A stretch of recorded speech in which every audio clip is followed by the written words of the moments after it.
சின்ன முருகைய சிங்கார முருகைய சின்ன சின்ன முருகைய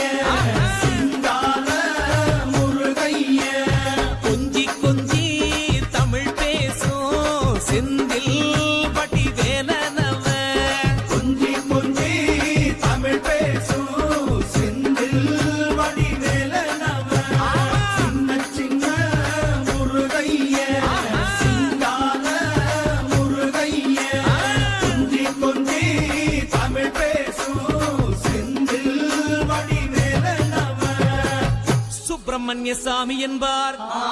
கார்த்திகேயன் என்பார், சுவாமிநாதன் என்பார், முக அமுதன் என்பார், பாலசுப்பிரமணியன் என்பார், கருணாகரன் என்பார், கதிர்காம கந்தன் என்பார், கதிர்வேல சுவாமி என்பார்.